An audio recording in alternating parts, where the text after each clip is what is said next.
Le vrai faux de l'info tout de suite, Géraldine Vosner. Et dans le vrai faux de l'info ce matin, vous passez au crible la politique pénitentiaire de Manuel Valls. Le Premier ministre qui a défendu son bilan hier sur Europe 1. L'autorité de l'État, c'est lui qui l'incarne, dit-il, et il promet un nouveau plan dans les jours qui viennent.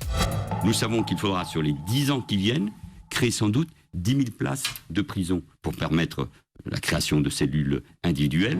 Alors, 10 000 places de prison permettront de créer des cellules individuelles. C'est vrai ou c'est faux, Géraldine ? Ah, c'est faux, Thomas. Même si elles étaient construites dans la nuit, ces places, elles ne résoudraient pas le problème de la surpopulation. Au 1er août, il y avait près de 69 000 détenus en prison pour 58 500 places opérationnelles.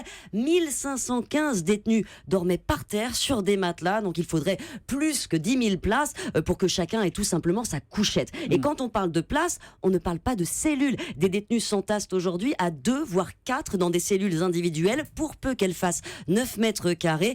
Donc une cellule pour chacun, c'est impossible, ça on le sait. Mais alors pourquoi Manuel Valls le promet-il dans ce cas-là ? Il y a la lutte contre le terrorisme. 1400 détenus radicalisés sont sous écrou aujourd'hui. Il voudrait les isoler. Pour cela, il faut des places. Mais l'autre raison, c'est qu'il n'a pas le choix. La loi impose l'encellulement individuel depuis 1875, imaginez. Voilà. C'est la loi qui a été la moins respectée de l'histoire des lois, non ? Personne n'a pu la réaliser.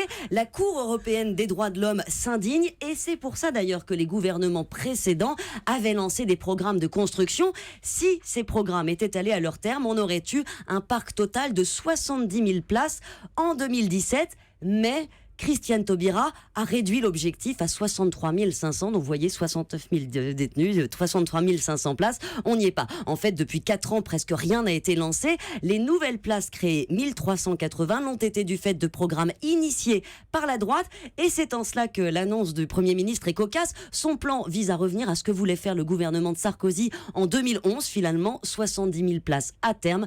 Sauf que ce sera 5 ans plus tard. La démonstration implacable du vrai faux de l'info avec Géraldine Vosner. À demain les experts. À demain.